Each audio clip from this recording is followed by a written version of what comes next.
Good day. My name is Walter Nelson, and I will be discussing social dancing at the time of Charles Dickens. For those who don't know me, I started Victorian dancing about 45 years ago, and I've been at it ever since. I've also organized numerous historical dance balls ranging from the Regency to the Jazz Age. I'm also a dance teacher and a dance historian. When I talk about dancing in the time of Dickens, I mean I will be talking about dancing during his lifetime, which was from 1812 to 1870. This would cover the world described in his books to include the dance described in Christmas Carol, Fezziwig's dance, which would have been set in a time around the time Dickens was born. Of course, outside his own direct experience, but no doubt known to him. I will paint with a very broad brush. I will not try to teach you any dances. There isn't time for that. When I describe them, it will only be enough detail to get a rough sense of their character. I had a fierce internal debate, disputing with myself whether I should go into depth about the execution of the dances I will mention, but finally opted not to do so to keep this presentation to a manageable length. I'm going to be racing through this. If you're keen to learn them, there are often groups in your area happy to teach them when such teaching can actually resume. And there are helpful videos online that you can also find. I will also touch on topics like etiquette, proper attire, and such. All of this to give you a bit of context for something that was so central to society during the lifetime of Dickens. Something that we moderns who have largely given up on social dancing might not easily comprehend. There was during his lifetime a major shift in social dancing. The ballroom of his childhood, in a period often called in Britain the Regency, evolved considerably by the period of his adulthood, which is generally known as the Victorian era. And now, some slides.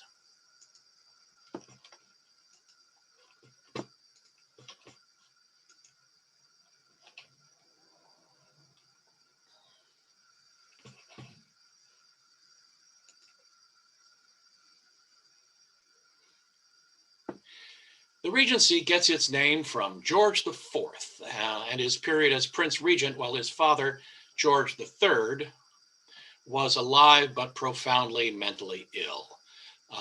The term Regency in popular parlance is applied pretty promiscuously to the whole first quarter of the 19th century in Britain, even though it doesn't technically apply to more than a fraction of it. The dates in question are actually the following. So, George III from October of 1760 to February 1811, George III was reigning king of Great Britain and Ireland. He's remembered in this country primarily as the king who lost the American colonies. And then George IV, from February 1811 to January of 1820. George III's son, George, the Prince of Wales, was appointed Prince Regent, serving in the office of king, but not actually being king, while his father was disabled by insanity, but still lived. George III died in January 1820, and his son, the Prince Regent, became King George IV and reigned until his death in June of 1830. His death ended the Georgian era, which was defined by an unbroken string of Georges, 1 through 4, from 1714 to 1830. The period of 1800 to 1820, imprecisely called the Regency, was also an era of works of Jane Austen and a string of wars with revolutionary France and Napoleon and others, including the United States, that started in 1796 and ended at Waterloo in 1815. George was succeeded by his brother William IV, who died in 1837, lacking any surviving legitimate offspring. So he was succeeded by his niece, Victoria. She reigned until 1901, and so her era, the Victorian era, encompasses most of Dickens' adult life. Today, I'll be talking about the dance culture of these eras, which I will divide into a Regency era that runs roughly until the reign of William IV, and then the Victorian era, by which time the dance culture had changed noticeably. To begin with the Regency, the era of Mr. Fezziwig's dance party and the novels of Jane Austen, in which dancing figures so prominently. Dancing occurred regularly at all levels of society, from the common laborers or tenant farmers having a bit of fun after a harvest, or at a wedding, or at any festive occasion, like Fezziwig's shop staff and their families celebrating Christmas on a warehouse floor, or the country gentry throwing a party at an inn or a large country house, or the aristocracy and royalty in a magnificent palace. Fashionable towns like Bath also had assembly rooms, where the better sort could pay admission and dance with a fashionable crowd. And there were exclusive private clubs like Almack's in London, where the best of the better sort could meet. Dancing served an essential function in British 19th century society. It was a way for young people to connect with one another and, if things went well, make a suitable marriage. And it was a way for those already married or attached to enjoy some time with their significant other, and also to enjoy a pleasant time with different members of the opposite sex and a brief respite from strict monogamy. It was rather a point of etiquette that one should dance no more than 2 dances with your spouse or affianced, and you should instead spread yourself around as widely as possible. Young people ranging in age from 15 to 25 were the most prolific dancers, and dance participation fell off steadily from that point, especially after marriage, though the young at heart, like old Fezziwig and his cheerful wife, would join in when the spirit moved them. It's always been the case that different rules apply on the dance floor than apply in society at large, and this persists to this day. I might observe that if I were to attend a party and then hug every woman there for about 3.5 minutes each, it would be very awkward. There would probably be consequences. However, if I were to embrace each one of those women in a dance, it wouldn't be awkward at all and would generally be quite welcome. Something like this was also the case in 19th century society. Interactions between men and women were otherwise strictly regulated. They might have conversations at social gatherings, they might walk together in the countryside, especially to and from church, but leaving young people together, giving them too much privacy, was best to be avoided. The dance provided a little relief from this social control. Dances of the time were optimized to facilitate interaction between the sexes.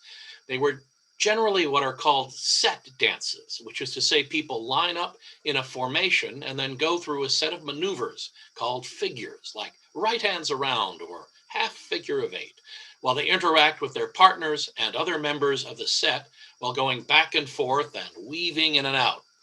While physical contact was generally limited to touching hands, which were always gloved in fashionable circles, there was a lot of eye contact, which, if done properly, could be very flirtatious and even seductive. The dominant style of dancing in the Regency was the English country dance. This was generally done in long ways sets, which is to say men on one side, women on the other, running down the hall. Modern American contra dancing is an evolution of this, and a modernized form of English country dancing is also widely practiced today. The style has been around since before a fellow named Playford documented it in the 17th century, and it had even become fashionable in France during the 18th century. In its Regency form, it was usually quite sprightly and lively, ideally suited to young dancers. It would be in 4/4 or 2/4 time. The basic advancing step was called a chasse, right together right and left together left. It's the skip change of modern Scottish country dancing. This was punctuated at the end of the phrase with the pas jeté assemblé, which involved kicking with each foot and then landing with the feet together in first position. In addition, there would be setting, often called footing at the time, where the dancer would do a bit of flashy footwork in place. This was a chance for dancers with the energy and skill to show off their dancing prowess. There were other steps as well, but in a country dance, those were the big three. It all sounds very complicated, but the steps really aren't hard to learn and were so universal that once you had mastered these basic steps, you were almost there. I can tell you from experience that while they aren't difficult, they can be tiring. It helps to be young and in good shape. And here's a Lalmathea, a typical English country dance tune.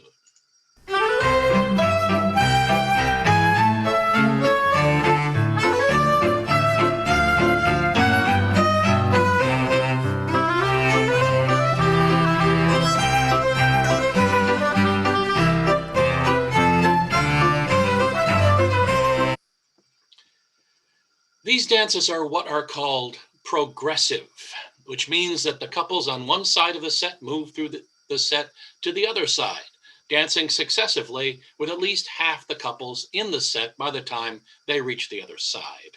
I won't go into the mechanics of the progression other than to say that in the Regency, they were almost always triple minor, for those who know what that means, and rather complicated. But like the steps, once you had mastered it, it was so universal that you could apply your knowledge very broadly.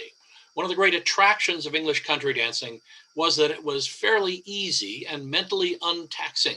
The figures tended to be simple and followed familiar patterns, and even if you didn't know a particular dance, you knew the dance vocabulary. You probably recognized all its elements and you could pick it up quickly, which was good since they weren't usually called and often were learned on the fly. One of the most important features of the progression patterns, though, was that the dancers spent a lot of time not dancing as they waited for their turn to move. This, combined with dancing a style that didn't make serious demands on the intellect of experienced dancers, meant that partners had a lot of time to talk. This was combined with the fact that dances could run from 10 to 20 minutes each in the Regency. They were shorter later on. And you were generally expected to stand up with the same partner for two successive country dances, which meant that there was ample time to get to know someone, having a pleasant chat with a friend, determining if somebody might be a suitable match, or deciding they were unsuitable, perhaps even making a naughty assignation, or whatever you want to do in that dance. A few notes on how country dances have changed. In the current form, most English country dancers just walk or skip through the figures. In Jane Austen's time, a tired dancer who was seen to be walking rather than dancing the steps was subject to being ejected by the all-powerful master of ceremonies, whose job it was to ensure good order on the floor and manage such tasks as selecting the lady who had the honor of naming which country dance was to be danced next. We moderns also tend to use a far simpler duple minor progression that keeps the whole set in motion rather than leaving large parts of the set inactive and socializing. In less fashionable venues, the working classes on an open field or one of Jane Austen's country balls, every dance on the program would likely be a country dance. However, dancing communities with more sophistication would have more variety. There was a fashion for Scotch Reels, which would be very lively Scottish dance, Scottish style set dance with new and challenging steps for keen dancers to master, and which frequently featured solo performances where a dancer was expected to show off for the whole set. The set itself would generally be limited to 3 or 4 couples rather than the long sets all the way down the hall of a country dance.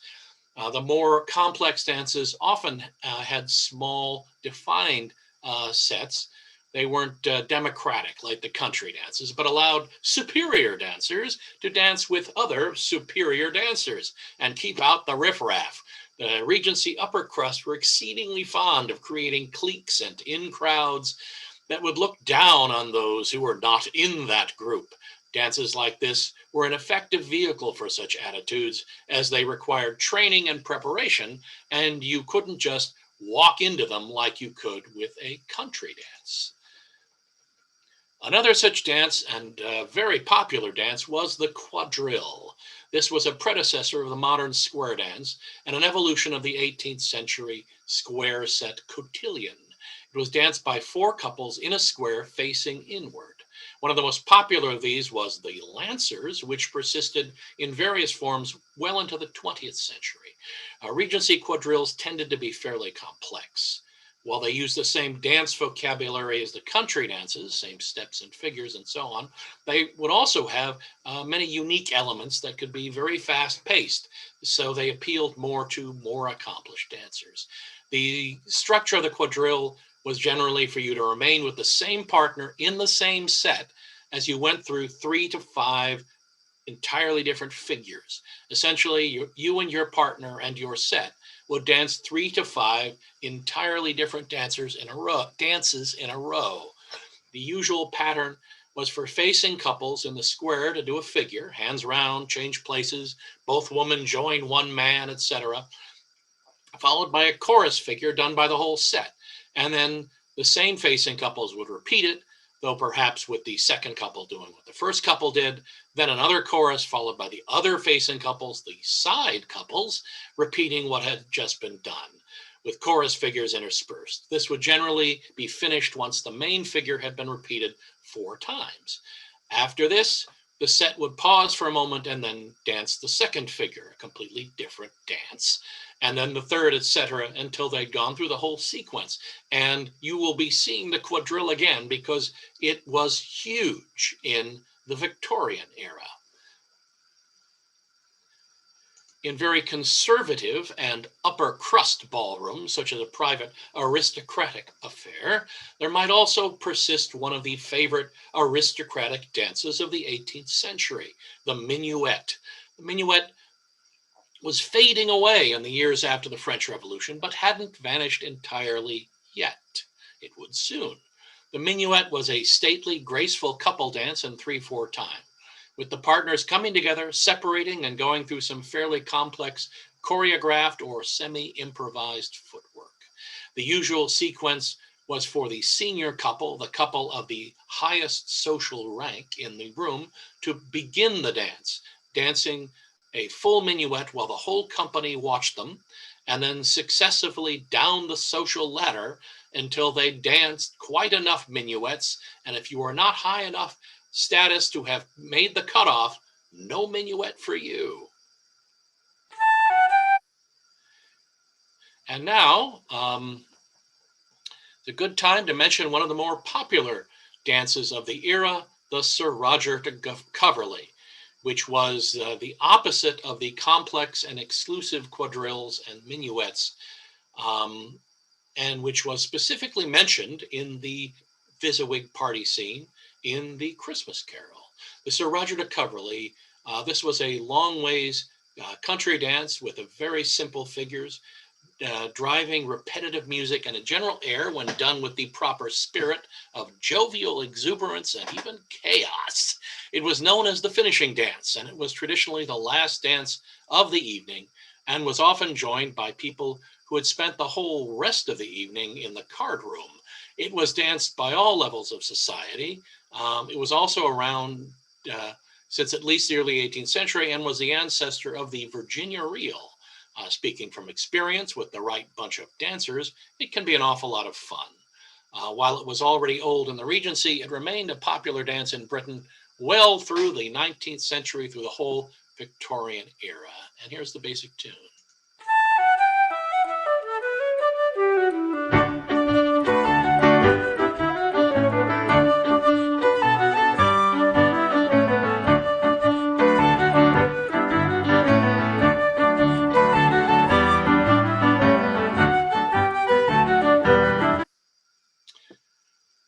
And finally, from about 1812 on, in the most fashionable of venues, there was a daring and scandalous new dance. It had become even more popular at the end of the war with France in 1815, when British officers spent time in the ballrooms of Paris, where this new dance was all the rage. This dance was the waltz. In its early days, it was confined to more elite venues. It's likely that Jane Austen, who died in 1819, never danced and may have, in fact, never even seen a waltz. Today, we look back on those Regency people being scandalized by the waltz and think, oh, how silly they were. to make such a fuss about the innocent little waltz. However, the waltz was so shocking to the sensibilities of the time that it prompted even Lord Byron, a man with some of the most flexible sexual morals one might have imagined in that era, to write a poem that had the following stanza. Endearing waltz, to thy more melting tune, bow Irish jig and ancient rigadoon, Scotch reels avant and country dance forego. Your future claims to each fantastic toe. Waltz, waltz alone, both legs and arms demands, liberal of feet and lavish of her hands, hands which may freely range in public sight where ne'er before. But pray, put out the light. Methinks the glare of yonder chandelier shines much too far, or I'm much too near. And true, though strange, waltz whispers this remark, my slippery steps are safest in the dark. When you look at the waltz of the era, the waltz at its beginning, you can actually see why people were so taken aback. It appears that the waltz evolved from a country dance figure called the allemande, a French word that means German. It was a figure in a country dance where two people would circle each other with arms intertwined in a wide variety of different configurations. They could use this figure to change places or merely circle and then return to place and then go on with the dance. Eye contact would be maintained whenever possible.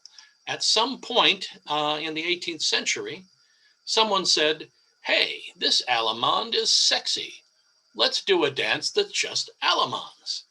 In the early 19th century, an evolution of this became the waltz. And in France, it became popular and spread to the rest of Europe.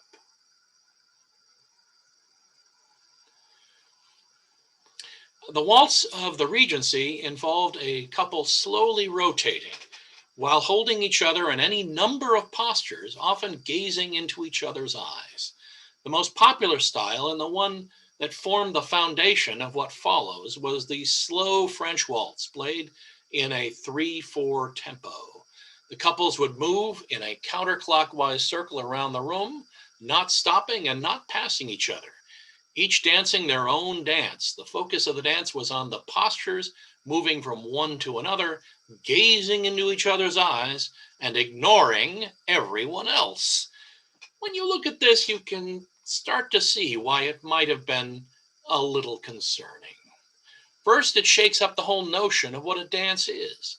Most previous dance was a group activity.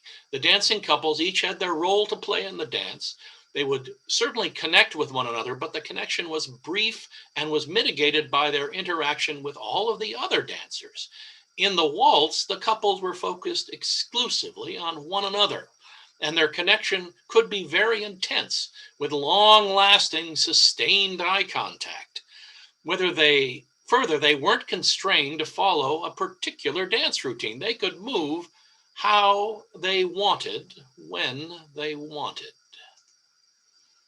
The focus of the dance seemed to be on the postures, figuring out new ways for two people to hold each other with arms and hands in almost every conceivable configuration.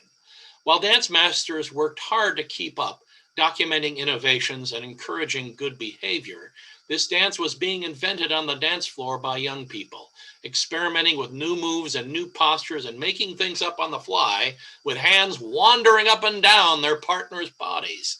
For a society that worked very hard at harnessing adolescent libido to the objective of making suitable marriages, and they found the other dance of the time an acceptable tool for this, this new dance was disturbing. They were losing control. It was the beginning also of the model of couple dancing.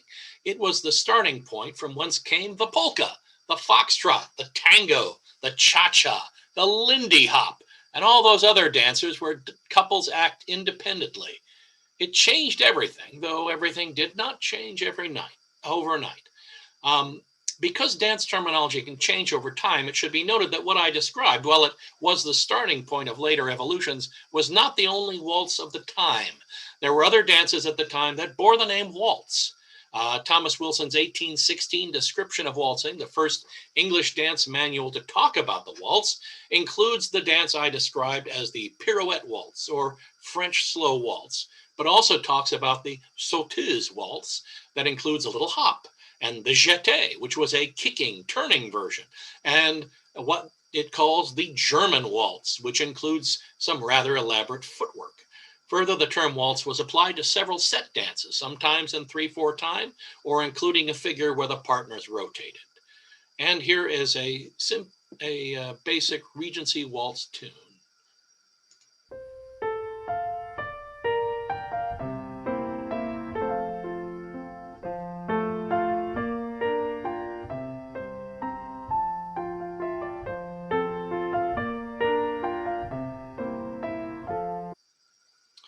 As time went on, the waltz evolved. The choices of postures narrowed considerably, and the modern posture with the man's right hand behind the lady and the left hand holding her right, the ballroom hold, eventually became the default dominant position. This posture was almost unknown in the Regency era for anything but a promenade where the dancers were side by side and walking forward. And it indicates a new dynamic for the waltz. The purpose of the ballroom hold is to lead a partner while maneuvering, and the partners were rotating more rapidly and weaving in and out of traffic. In this picture, Victoria and Albert from the 1840s, this suggests a transitional form, almost but not quite the final familiar posture. Essentially, the man was given a job to do. He could no longer spend all his time staring into his partner's eyes while his hands wandered up and down, because now he had to drive. He needed to watch where he was going. The waltz had become more kinetic and task-oriented. The emphasis moved from posing to rotating and moving forward, actually moving in a circle. So the music got a little faster. Here's a typical Victorian waltz. There are faster ones, especially in Vienna, and slower ones as well, but this was the typical speed for a Victorian era waltz in Britain or North America.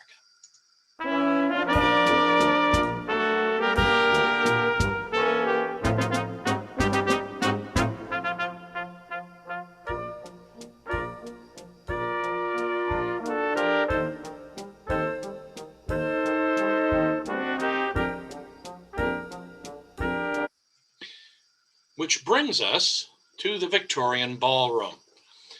I will first say a few quick words about the Victorians from the 1830s or so on. There was a general tightening of what we might call morals, norms of sexual behavior. The younger generation looked at their Regency era parents and grandparents with their affairs and their mistresses and their general hijinks with a certain amount of disapproval. Much of this had to do with a response to the behavior of the upper classes, where the tone was set by the notoriously decadent Prince Regent. But there did seem to be a general expansion of prudishness in the early part of Victoria's reign. Victoria is often blamed for this, as she is usually unfairly, for so much else about her time on the throne. But it really wasn't her doing. It really owed much more to the growth of the moneyed middle class, the bourgeoisie, as Marx would put it, during the expanding Industrial Revolution, with their puritanical work ethic, their belief in the virtue of self-denial, and their fondness, at least for men, for sober black clothing and disdain for frivolity. With the Industrial Revolution, the gentry and aristocracy lost their preeminent place in society to the bourgeoisie, and the moral code, the world view of the bourgeoisie, rose to greater prominence. As an aside, it should be noted that evidence suggests that Victoria herself, with her 9 children, really enjoyed sex, but I digress. So, when thinking about the Victorian ballroom, picture the formal and constrained society of a ball in a Jane Austen novel, and then add more constraint, more formality. I will get back to the norms of behavior in a moment, but as I have talked about the dances of the Regency Ballroom, I will now discuss the dances of the Victorian Ballroom. Evidence for the typical mix of dances is a bit spotty for the 30s, 40s, and up through the early 50s, though it seems likely that the quadrille was the most common element of the program. By the late 50s, that was what was then a new innovation started to give us a lot of direct evidence for what an evening program of dance might entail. This innovation was the dance card, the ball card. This was a little book, often equipped with a pencil on a string, that would list the order of dances and have a little line next to it where a partner's name could be entered. So a lady could book her dances in advance and could remember she was dancing the quadrille with Jim, but the waltz with Tom. Dance cards may go back as far as the 18th century, but they were mostly unknown in the Regency Ballroom and seem to have taken some time to catch on in the Victorian Ballroom. These cards would be simple or could be quite elaborately decorated. Some were clearly intended to be kept as souvenirs, which I suppose is why so many have survived. When we examine these dance cards from the 1850s and 60s, one of the most striking things is that the programs are still dominated by set dances. Quadrilles figure prominently, as do country dances, often by them then called contra dances, something that we can blame the French for. When the country dance came to France, the French heard the word country as contre, which made sense to them since it was people facing each other.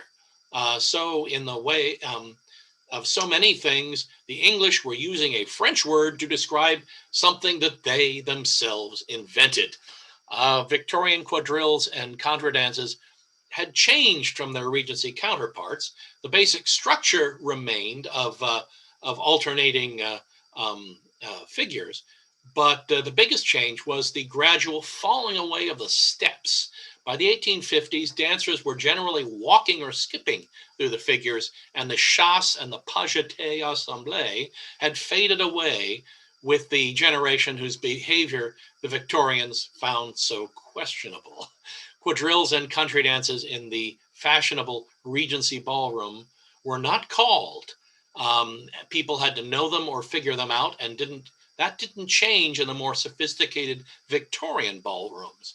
Rural or working class dances might be called, though, since busy working people wouldn't be expected to know these dances beforehand.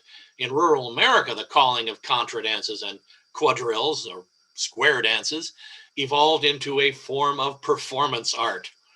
To cite a typical example, an 1868 dance card begins with a grand march where couples would promenade around the room to see and be seen, and then go through some elaborate mass figures executed by the whole company, which could, in a large ball, number in the hundreds.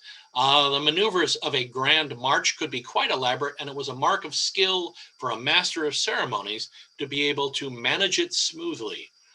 This on the program was then followed by 2 quadrilles in a row, then followed by a chorus jig, which is a contra dance. After that comes a waltz polka medley, then a quadrille, then a lancers, which is another quadrille, and so on. While the couple dances like the waltz and the polka had made quite a splash, it is striking that in most surviving dance cards in the middle decades of the 19th century, the quadrille is still king. It should be noted that quadrilles and other set dances often included figures that incorporated waltzes or even polkas or even mazurkas. More on that later. But freestyle couple dances were not as numerous as we moderns might expect. As the century progressed, and the time after the death of Mr. Dickens, the couple dances started to push the set dances aside. But if Mr. Dickens were to attend a ball in his adult years, chances are the program would be dominated by quadrilles and some contra dances. I mentioned the polka. This was the second of the great dance crazes. About 1840, it arrived in Paris from Bohemia, which is part of the modern Czech Republic. It was then part of the Austrian Empire. It was a turning dance like the waltz, but unlike the waltz, it was in 2/4 rather than 3/4 time. It was also very lively and fast. During the polka craze of the 1840s, the next generation of disapprovers focused on how it would cause vulnerable young ladies to become overexcited and out of breath and lack the will and the energy to resist the lewd advances of young men.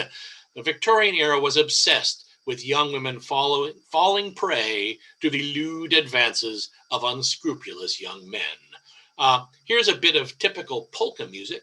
Most were at this moderate tempo, but there was also what the Germans called Polka schnell, that could be quite a bit faster.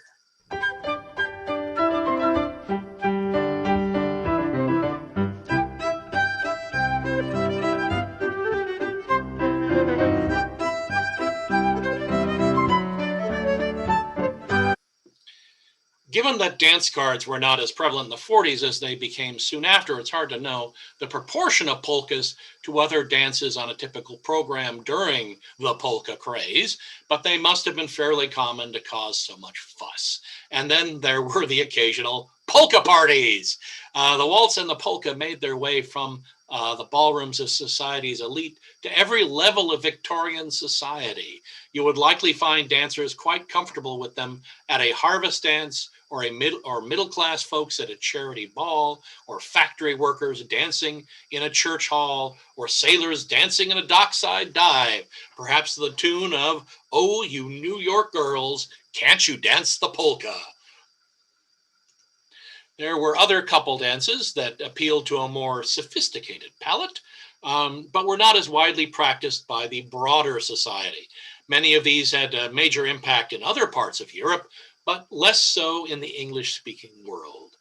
There is the mazurka from Poland, which had waltz and polka variants involving some elaborate and very graceful glides and kicks, and as well as some very elaborate choreographed variants. And here's a bit of mazurka music.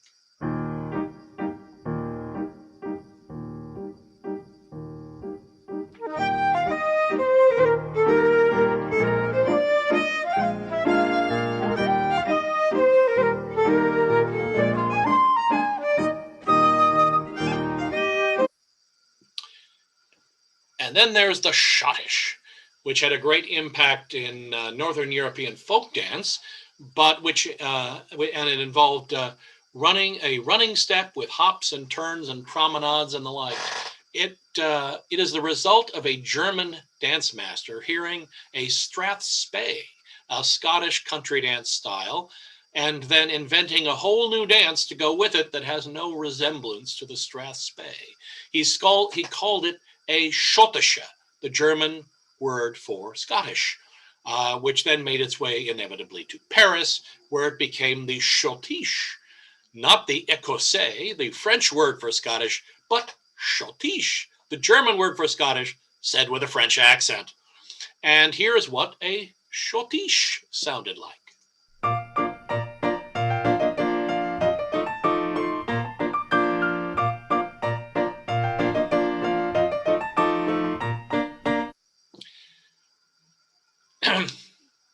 And then there's the Galap or Galap.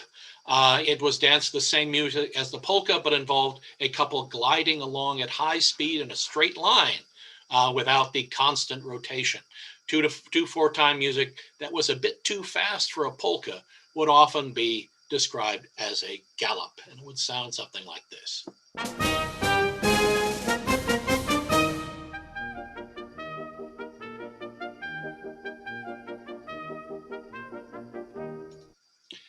I could go on with things like the leaping redowa and so much more, but I think it's time to move on from these specific dances. Dancing could come in many forms, from spontaneous dances at a party or a tavern, to subscription balls, to perhaps raise money for a charity or a civic function like a fire brigade, to regular evening festivities at a fashionable resort, or a college prom, or a glittering gala attended by society's elite. I will take a moment to address the model of the subscription ball, since that's essentially the form that survived to this day in events such as the Fezziwig Ball that has been a regular Saturday evening feature of the Dickens Festival. Just as it is today, a committee would assemble, set a date, hire a hall, hire a band, and probably a master of ceremonies, who would also likely be a local dancing master. They would then spread the word among their particular social group.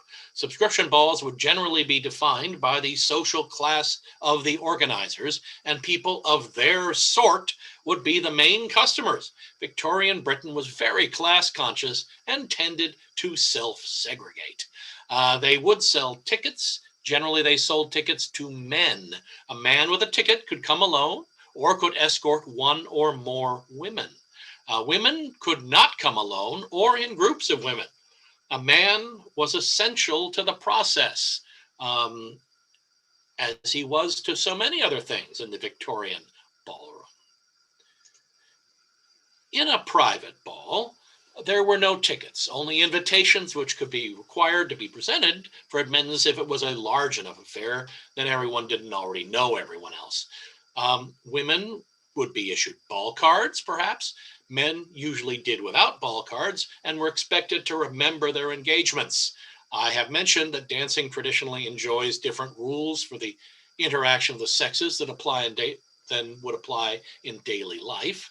That was still the case in the Victorian ballroom, with the intimacies of various dances, but other dynamics also applied.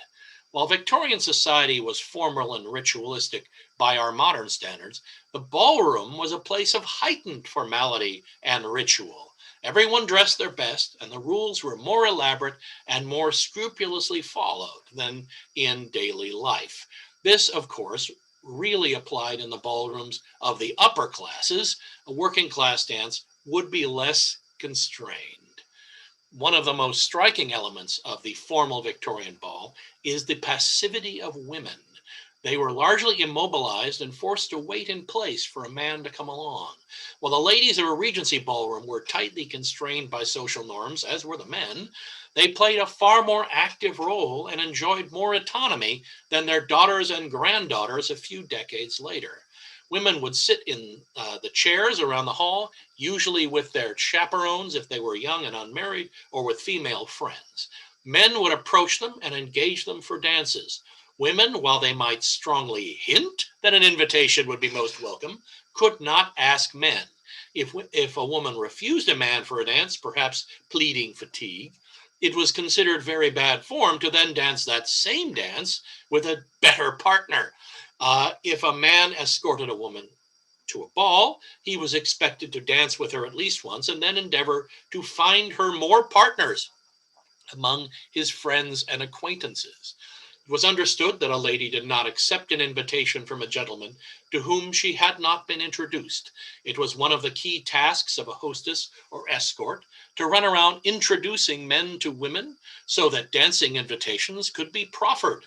There was an interesting codicil in the Code of Etiquette that introductions at a dance did not necessarily constitute real introductions. It was up to a lady to decide whether such an introduction counted and whether she would know the man she had met at a ball if she should meet him again. And it was, of course, churlish for a man to insist. When the gentleman's turn came on the dance card, he would go to the woman's spot. She would stake out a chair, and that would be hers for the night, escort her to the floor, and dance. During the lulls in a set dance, light conversation was considered good manners. Lack of it was considered a bit rude. Talking during a partner dance like a waltz was not expected, though of course it was the perfect time for private, intimate conversation. If you had something to say, as long as you spoke quietly, you would almost certainly not be overheard. It was a perfect time for professions of love. Conversation could also be carried out during the promenade that frequently preceded a waltz or a polka, though if it were a polka, conversation would not be a good idea once the dance began. At the end of the dance, the gentleman would escort the lady back to her chair, or if she wasn't pressed for another dance, they could go to the punch bowl. It was considered bad form for a lady to wander the ballroom unescorted, especially to be seen crossing the dance floor alone. She could go alone, or preferably in the company of another lady, to answer call of nature or to retire to the dressing room to make an emergency repair. A well-appointed ball was staffed with a maid, armed with needle and thread, waiting in the ladies' retiring room to effect emergency repairs. Once she had returned, once her dance partner had returned her from the floor, and she had resumed her seat, it was customary for the gentleman to make light conversation and then excuse himself, especially if another potential partner was lurking in the wings. Usually the limit was 1 dance per partner, 2 was acceptable, more would subject the dancers to remarks. More elaborate affairs could include supper. If so, supper was usually in the middle of the program around midnight. Usually the hostess of the party would ensure that every woman was escorted into the supper room by a man, usually not her husband if she were married. One man could escort 2 women or go in alone if there was a gender imbalance. When seated, the hostess ensured that husbands and wives were not seated together, which was also the rule at other dinner parties. It was not at all uncommon for posh affairs to run until the wee hours of the morning or even until dawn, though most probably kept more reasonable hours. And now a bit on what to wear. Evening wear, especially for balls, was a time for ladies to shine. In the daytime, it was considered in bad taste to wear silks and bright colors and garish jewelry. In the evening, it was the opposite, though generally the most garish jewelry was for the older ladies who would likely do more chaperoning and gossiping than dancing. In the daytime, a lady covered herself, protected herself from the ravages of the sun. In the evening, the rules were very different as to how much skin a woman would be allowed to show. Décolletage of bare shoulders and upper bosoms was very common, especially among younger ladies. One wag once observed that he had never seen such a quantity of bosom since he was weaned.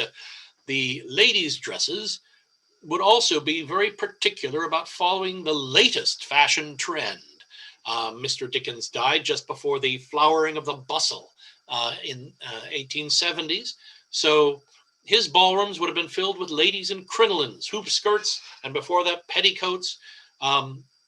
Prior to that in the Regency, the line was more natural, imitating a more classical line, but the rules about color, glitter, finery, and bosom being on display applied throughout the period. The crinoline was a clever innovation that allowed a woman to have the wide skirt that became popular by the 1830s without the weight of all the petticoats required to achieve it. Instead, she had some lightweight fabric, boning, and a quantity of air. It was a terrible fire hazard and could be embarrassing if she were to fall down, but it was otherwise a great leap forward in fashion technology.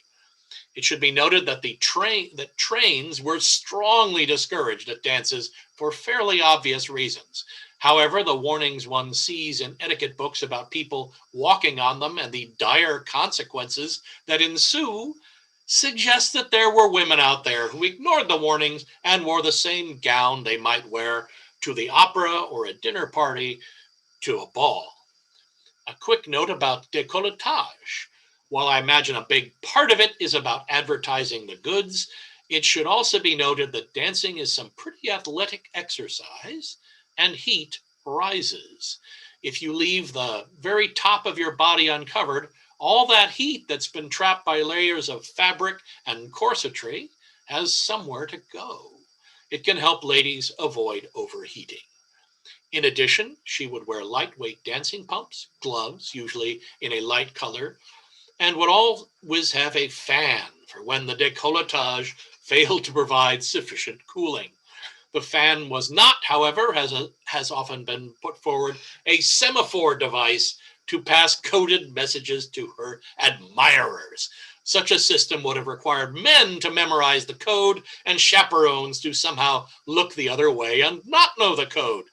This of course makes no practical sense, and I have seen zero evidence that the oft talked about language of the fan was ever really a thing.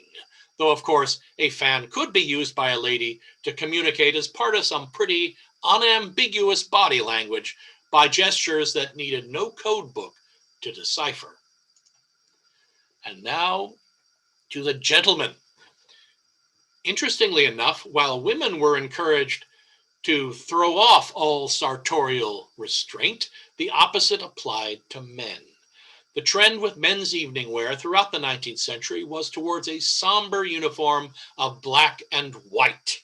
If a man wanted variety in color, he would be well advised to join the army or be Scottish, or both.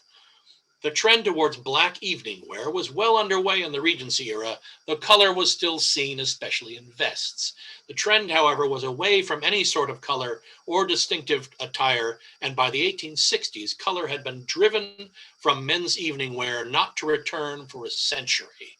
The evening wear uniform was black tailcoat, black trousers, knee pants with black silk stockings had been an option until the 1850s for more conservative men. A white stiff-fronted shirt with a standing collar, a white bow tie, and a white or black low-cut vest. The black vest was more popular as it was usually made of wool and could be worn multiple times without needing to be washed and pressed. The white vest was a little cooler, however, to wear. It was completed with a pair of white gloves, of kid preferably, and a pair of black pumps.